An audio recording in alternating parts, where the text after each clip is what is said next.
رونق چہرے کے ساتھ اس کی طرف بڑھے گا۔ ابھی یہ اسی حال میں ہوگا کہ اللہ تعالی عیسیٰ ابن مریم کو بھیج دے گا۔ وہ دمشق کے مشرقی جانب سفید مینارے پر اتریں گے۔ اس وقت وہ ہلکے زرد رنگ کی 2 چادروں میں ہوں گے۔ وہ دونوں ہاتھ 2 فرشتوں کے بازوؤں پر رکھے ہوئے ہوں گے۔ جب سر جھکائیں گے تو اس سے پانی کے قطرے ٹپکیں گے، سر اٹھائیں گے تو اس سے ایسے قطرات گریں گے جو چاندی کے دانوں کی طرح چمکدار ہوں گے اور موتیوں کی طرح سفید ہوں گے۔ عیسیٰ علیہ السلام کے سانس کی ہوا جس کافر کو لگے گی وہ مر جائے گا، اور جہاں تک آپ کی نظر جائے گی وہاں تک آپ کا سانس پہنچے گا۔ پس عیسیٰ علیہ السلام دجال کو تلاش کریں گے یہاں تک کہ اسے لد کے دروازے پر جا لیں گے اور قتل کر ڈالیں گے۔ 1 منٹ آسن میاں، یہ کیا نام ہوا لد؟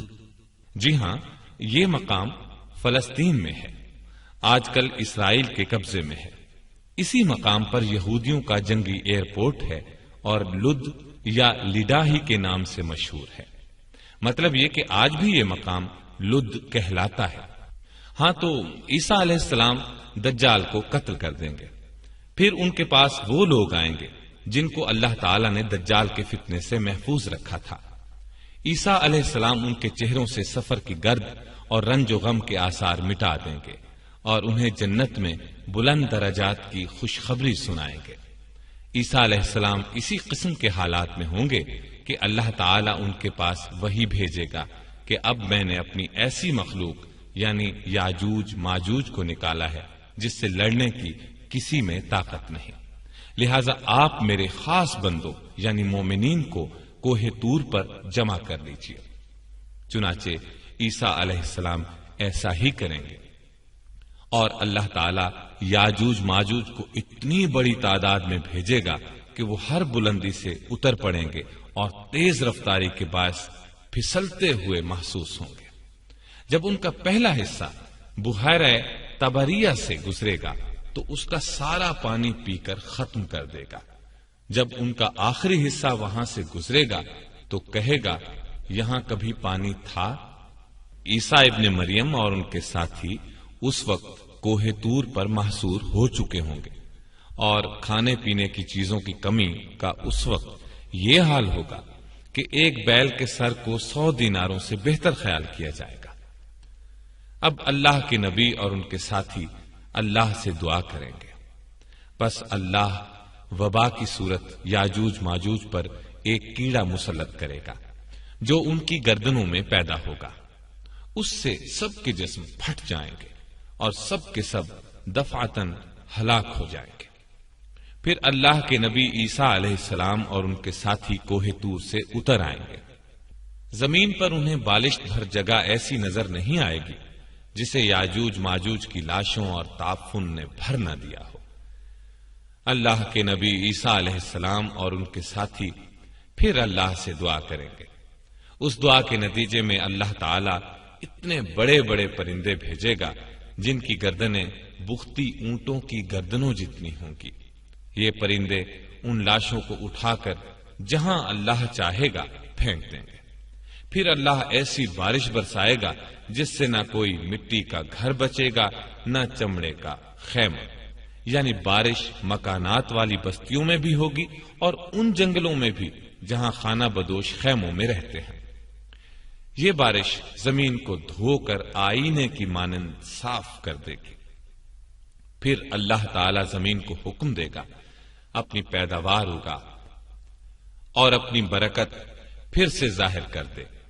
چنانچہ ایسا ہوگا، اور ایک انار اتنا بڑا ہوگا کہ اس کو آدمیوں کی ایک پوری جماعت کھا سکے گی، اور اس کے چھلکے کے نیچے لوگ سایہ حاصل کریں گے۔ دودھ میں اتنی برکت ہوگی کہ دودھ دینے والی ایک اونٹنی لوگوں کی بہت بڑی جماعت کے لیے کافی ہوگی، اور دودھ دینے والی گائے پورے قبیلے کے لیے کافی ہوگی، اور دودھ دینے والی بکری پوری برادری کے لیے کافی ہوگی۔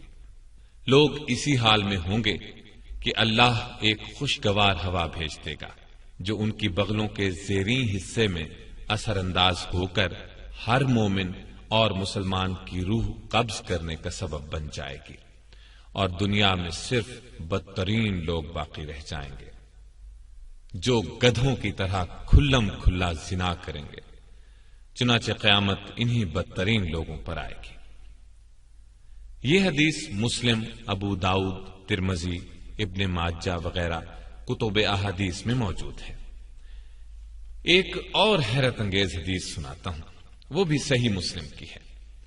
ابو ہریرہ رضی اللہ تعالیٰ عنہ فرماتے ہیں کہ رسول اللہ صلی اللہ علیہ وسلم نے فرمایا، قیامت سے پہلے یہ واقعہ ضرور ہو کر رہے گا کہ اہل روم اعماق یا وابق کے مقام پر پہنچ جائیں گے۔ ان کی طرف مدینے سے ایک لشکر پیش قدمی کرے گا۔ وہ اس زمانے کے بہترین لوگوں پر مشتمل ہوگا۔ جب دونوں لشکر آمنے سامنے صف بستہ ہوں گے تو رومی کہیں گے، ہمارے جو آدمی قید کیے گئے ہیں اور جو اب مسلمان ہو چکے ہیں انہیں اور ہمیں تنہا چھوڑ دو، ہم ان سے جنگ کریں گے۔ مسلمان کہیں گے، نہیں، اللہ کی قسم ہم اپنے بھائیوں کو ہرگز تمہارے حوالے نہیں کریں گے۔ اس پر وہ ان سے جنگ کریں گے۔ ان میں سے 1/3 مسلمان بھاگ کھڑے ہوں گے جن کی توبہ اللہ تعالیٰ کبھی قبول نہیں کریں گے، یعنی ان کو توبہ کی توفیق بھی نہیں ہوگی، اور 1/3 مسلمان قتل ہو جائیں گے جو اللہ کے نزدیک افضل ترین شہداء ہوں گے۔ باقی 1/3 مسلمان فتح حاصل کر لیں گے۔ اس کا نتیجہ یہ ہوگا کہ یہ لوگ آئندہ کے لیے ہر فتنے سے محفوظ ہو جائیں گے۔ اس کے بعد جلد ہی یہ لوگ قسطنطینیہ فتح کر لیں گے۔ یہ لوگ اپنی تلواریں زیتون کے درختوں پر لٹکا کر ابھی مال غنیمت لوٹ رہے ہوں گے کہ شیطان چیخ کر یہ آواز لگائے گا کہ دجال تمہارے پیچھے بستیوں میں گھس آیا ہے۔ یہ سنتے ہی یہ لشکر دجال کا مقابلہ کرنے کے لیے قسطنطینیہ سے روانہ ہو جائے گا، اور یہ خبر اگرچہ غلط ہوگی لیکن جب یہ لوگ شام پہنچیں گے تو دجال واقعی نکل آئے گا۔ ابھی مسلمان جنگ کی تیاری اور صفیں درست کرنے ہی میں مشغول ہوں گے کہ نماز فجر کی اقامت ہو جائے گی، اور فوراً ہی عیسیٰ ابن مریم علیہ السلام آسمان سے نازل ہو جائیں گے اور مسلمانوں کے امیر کو ان کی امامت کا حکم فرمائیں گے۔ اللہ کا دشمن دجال جب عیسیٰ علیہ السلام کو دیکھے گا تو اس طرح گھلنے لگے گا جس طرح نمک پانی میں گھلتا ہے۔ چنانچہ اگر وہ اس کو قتل نہ کرے تب بھی وہ گھل گھل کر ہلاک ہو جائے، لیکن اللہ اسے ان کے ہاتھوں سے قتل کرائے گا اور وہ لوگوں کو اپنے حربے پر اس کا خون لگا ہوا دکھائیں گے۔ قاسم صاحب، اب میں آپ کو بہت سی روایات کا خلاصہ سناتا ہوں۔ نبی صلی اللہ علیہ وسلم نے فرمایا، جب دجال نکلے تو تم ثابت قدم رہنا، میں تمہارے سامنے اس کی وہ علامات بیان کیے دیتا ہوں جو پہلے کسی نبی نے بیان نہیں کی۔ وہ سب سے پہلے تو یہ دعویٰ کرے گا کہ میں نبی ہوں، حالانکہ میرے بعد کوئی نبی نہیں۔ پھر وہ دعویٰ کرے گا کہ میں تمہارا رب ہوں، حالانکہ تم اپنے رب کو مرنے سے پہلے نہیں دیکھ سکتے۔ مطلب یہ کہ اس کا نظر آنا ہی اس بات کی دلیل ہوگا کہ وہ رب نہیں ہے۔ دوسرے یہ کہ وہ کانا ہوگا، حالانکہ تمہارا رب کانا نہیں ہے۔ تیسرے یہ کہ اس کی دونوں آنکھوں کے درمیان کافر لکھا ہوگا جس کو ہر مومن پڑھ لے گا، خواہ وہ لکھنا پڑھنا جانتا نہ بھی ہو۔ دجال کے فتنوں میں سے ایک فتنہ یہ ہوگا کہ اس کے ساتھ ایک جنت اور ایک آگ ہوگی، مگر حقیقت میں اس کی جنت آگ اور آگ جنت ہوگی۔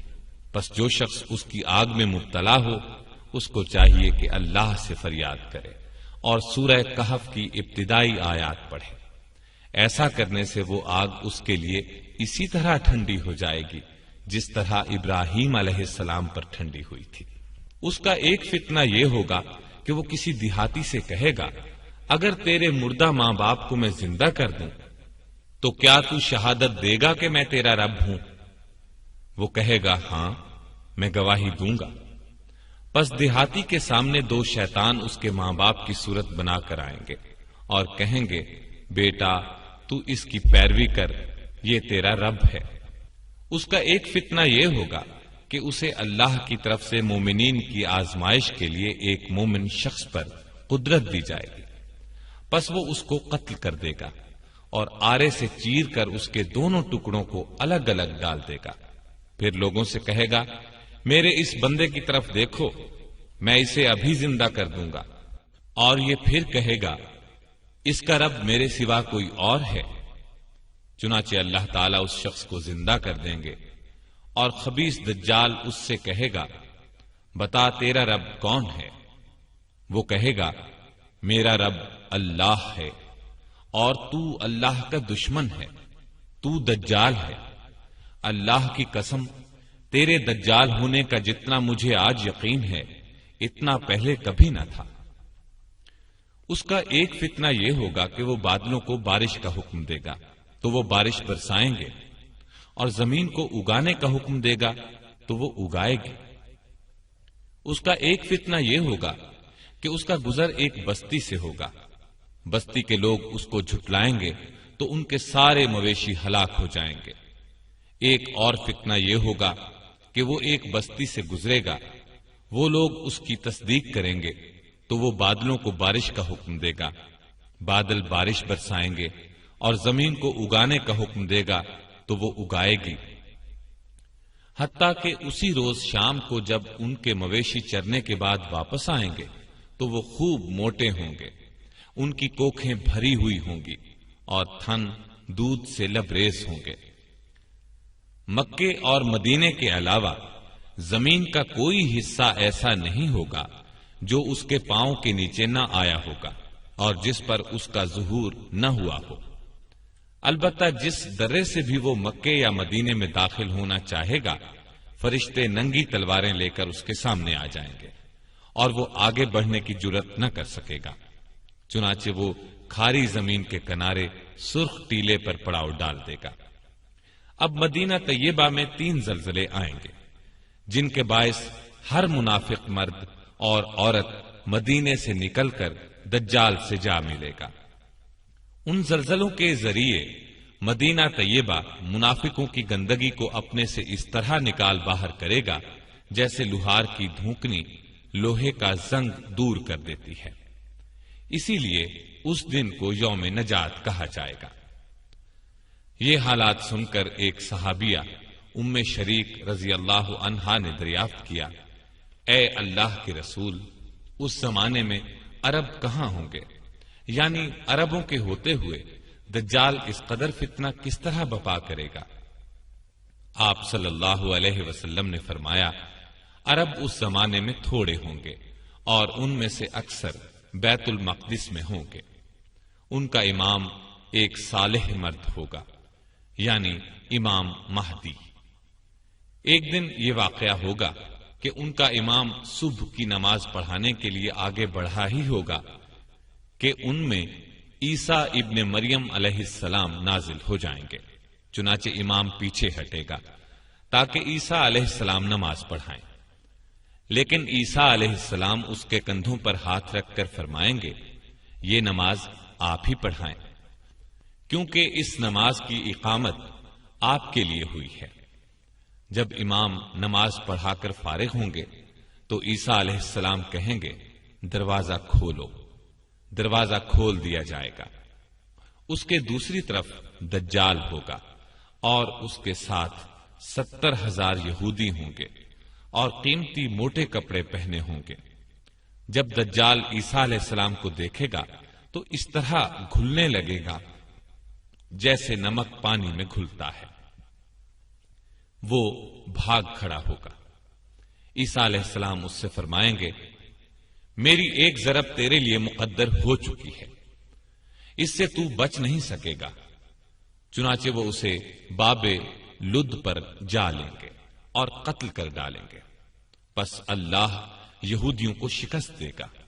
اللہ کی مخلوق میں سے جس چیز کے پیچھے بھی کوئی یہودی چھپنا چاہے گا، خواہ پتھر ہو، درخت ہو یا دیوار، اس چیز کو بولنے کی طاقت عطا فرمائی جائے گی اور وہ پکارے گی، اے مومن، اے اللہ کے بندے، یہ میرے پیچھے یہودی چھپا ہوا ہے، آ کر اسے قتل کر دے۔